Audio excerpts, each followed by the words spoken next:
ourselves to go down the avenue of what if that, it doesn't pay off? What if, I lose my home? What if I lose my job? What if?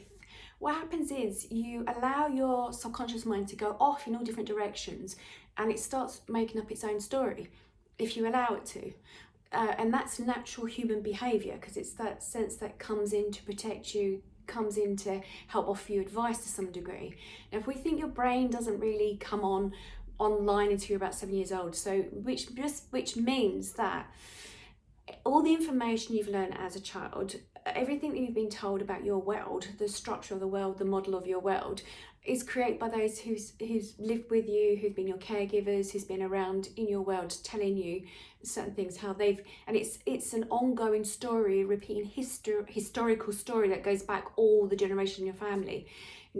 We don't do this in our family, this is what people would say, we don't become lawyers in our family, we do this, we do that, what else is there? There's many examples, and of course I can't think of one right now, but family members, we don't do this, or this is the way we do it, or an auntie, whatever her name is scared of spiders, and then somehow she's looked after you as a child and now you're scared of spiders. That's happened with my daughter. She was scared of spiders because she spent some time living with my mum, and my mum was petrified of spiders. So it was like Rebecca, my daughter, had sort of picked up, oh my God, I must scream and must run away from that spider, and didn't really know the reason why, and that was instilled in her for some time. Now, if we look at our lives, that's how we've got our information. So what happens is we go off into illusions in the sense of, what if I do this? It's not going to work. And also our own self-limiting beliefs that you might feel that you're not capable of doing it. Not that you've tried it, but you're talking yourself out of doing it because you think, oh, what if it fails? What if everyone laughs at me? What if I can't do this? What if I'm not clever enough? You're setting all those limits as well.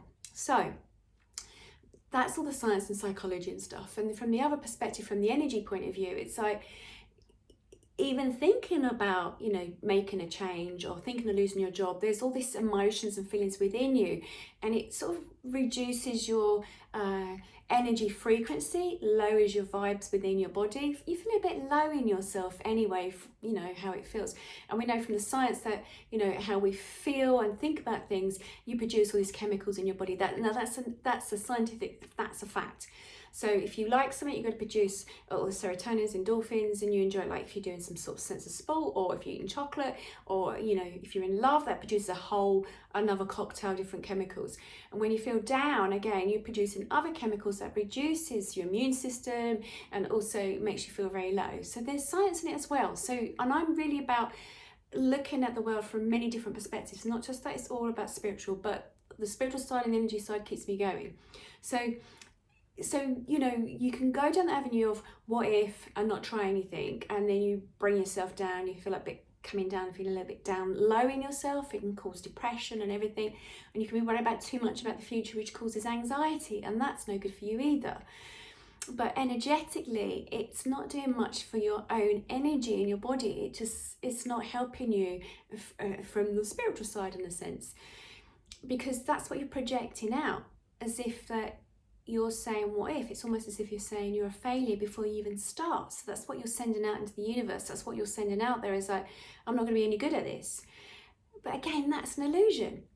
So as much as someone would say about the spiritual side is an illusion, it doesn't really exist, it's the same thing as your mind. Your mind cannot tell the difference from what something's actually physically happening to you right now. That's a scientific fact.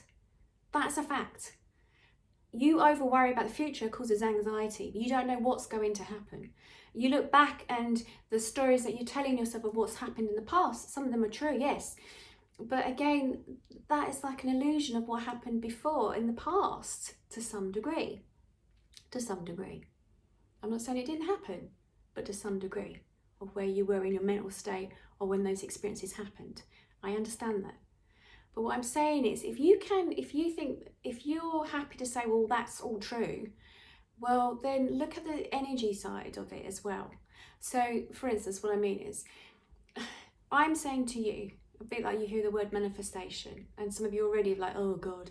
But it's true. What you send out as a frequency, how you're feeling in yourself, is what you're going to get back right now.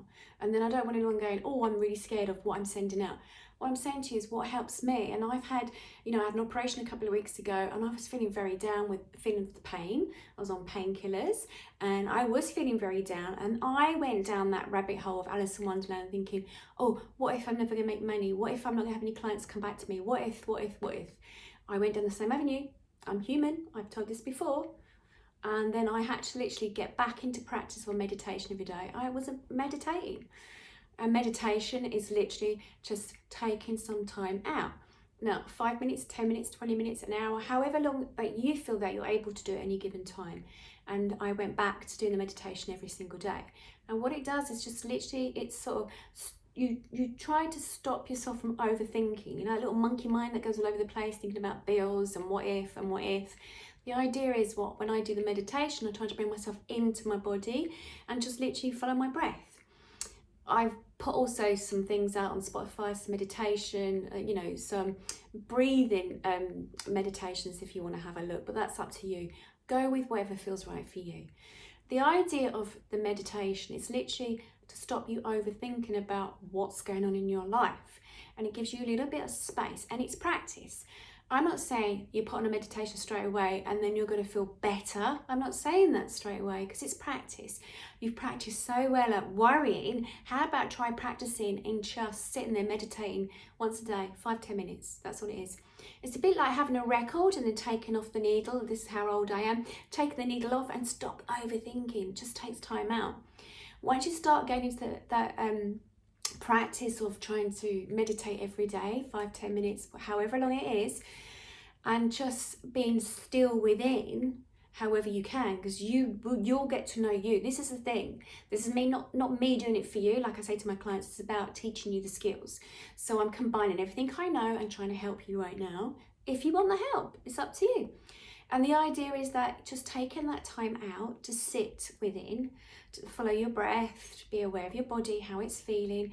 If you're feeling the chair, be aware of where the chair is on your back, or where you're sitting, or where you're lying, or wherever it is. And when you tend to give your mind something to focus on, as in thinking about your body, and in a healthy way, you're not so focusing on the pain, because I know I went down that avenue a couple of weeks ago, but if you give your mind a job to do, or do it so well, that then it stops you overthinking what if and what everything else is going on. Now, it takes practice, okay? I'm not gonna lie, it takes practice. A little bit each day, small step at a time. Everyone can have a go, small step at a time. And once you start getting into practice of meditation, what happens is then you then start connecting to your inner self and to the higher sources. So this is where we go off a little bit into woo-woo. But for me, that's what's really helped me, in the sense of when I go into meditation, I just allow myself to then say, hi guys, I'm connected to source. Can you start giving me some information? Tell me what's happening for me. What can I do to help me? How can I serve myself? So I'm in the world of where I use a combination of things, and I believe in science to some degree, and I combine as a therapist, I combine my work there, and I combine the spiritual stuff as well. And that's how we use it. I'm not saying just all go be spiritual. I'm not saying all just go science. I'm not saying that. I'm just saying this is how I combine it in my life, and it might just help you, and there's no harm in having a go. So when you're in meditation, what I tend to do is, I ask them, I reach out for guidance. And lo and behold, I heard what they said to me. And they said to me, stop focusing and putting all your energy on what if. This is what happened to me recently, a couple of weeks ago. Stop thinking, what if that happens? What if this happens? You're sending out your energy vibe. You're draining yourself. You need to focus now on getting healthier. So that said to me, look at what you're eating. And I was pigging out for the 4 weeks. I was eating, lots of chocolates and sugar and everything else, and really not taking care of myself, because I felt sorry for myself because I was in so much pain. And that's okay, that happens. It is, there's no point beating yourself up. And then they said, let's start focusing, get more sleep, looking at your food, come back to the meditation again. And they said, when you focus on fear or what if, you end up then sending your energy out in that energy stream, and then nothing else can come back in. because it's almost as if you're thinking, what if I can't pay a bill? What if I can't do this? And that happens. Whereas if you're then focusing, like they said to me, just focus on enjoying your work. Just focus on what you love the most. And I did. And I started looking at what I really do love and I do enjoy with my clients and helping them. And going down, they sort of switched chemically the brain to thinking not what if. It was like, I love my job, I love what I'm doing. And for you guys, it might be something else that you love doing. And it sort of switches off those stress hormones and chemicals in your body because you are a chemistry set. But also the energy around you, it sort of switched, it changed. And then other answers started coming for me and they started guiding me, and I started getting my help from my guides. I asked them to step forward and to guide me. So I use a combination of things, and it's actually showing me now. They said, what is it that you're fearful of and what is it that you want to happen? So it's about more of what I want to come. Okay, so it's a bit like when you think of going on holiday. What is it about the holiday what you like so much? Is it about being by a beach? And then once we start looking at what it is that you want, so if, say for instance, about ordering a holiday in a sense of looking at the new year and moving forward. If it's a holiday, a beach, how I'd like to be on the beach, feeling the heat on my skin. So it's got to be a country where it's warm. So, and it'll be about how the clear crystal sea. So you start like ordering up what you want, just like as if you're preparing to go on holiday and what you want in a vacation, okay? And it's the same thing as what you want when you move forward. So I've started doing that, and I'm going to keep my idea to myself. I'm not going to open that up to the world right now, but I have some ideas and thoughts of what I want to happen, and I'm not coming from the what if it doesn't happen. It's that I'm putting out more of what I want when it happens and how it feels, a bit like I just said to you, when you're ordering a holiday, when you're looking online and what you imagine you want most. I am imagining what it is that I want and how it's going to make me feel. And already I've started manifesting. It's literally been a couple of, I wouldn't say weeks, I'd say more like days now. I'm starting to see like results coming forward because I'm producing the same energy as what it is that needs to come forward and what it needs to come from that area. So it's been really exciting at the moment. There's been lots of exciting things. And also music for me, I find music really lifts my energy. And so I created a little different playlist. So for yourselves, you might want to create that playlist for yourself to lift you up when it's a grey day or there's stuff going on for you not happy about. It really is something to look forward. And later today, I've planned in my mind, I can't wait to have a lovely soak in the bath. Now my stitches have gone, I can have a soak in the bath. My salt minerals will go in that bath for me.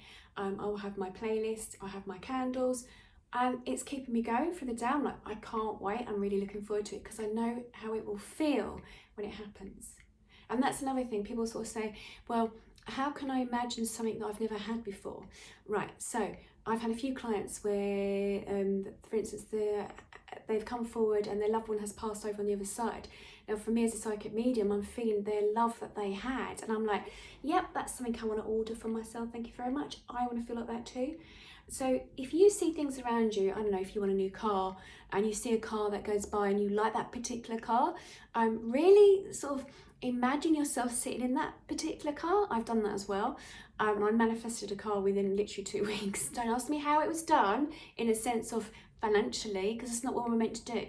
Okay, leave that to the universe, angels, whoever. It happens, okay? So that's what I'm saying to you. Order up what you want.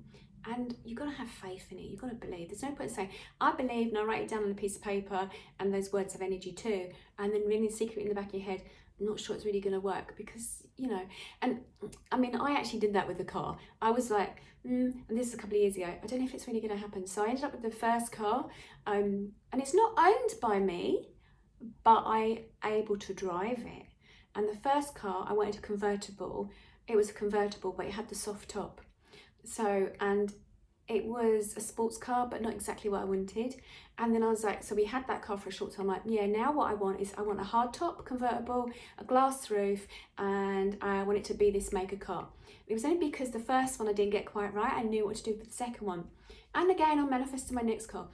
And again, I don't physically own them, so it wasn't about the finances for them. And I, in my mind, what if I would like to have a car? How am I going to afford it? That's the avenue I went down. So what I'm saying to you is, see it and just watch what happens. what, you know, wherever it comes from, whatever angle. But that's another thing, just be open to how it might happen.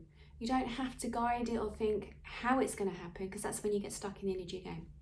Anyway, I hope that helps. I'll put more out on YouTube and other channels, and so you can hear it and see it. But as I say, I'm a little bit of this and a bit of that science, a little bit of the spiritual stuff, and I combine it together because I'm a human. You know, I have emotions too.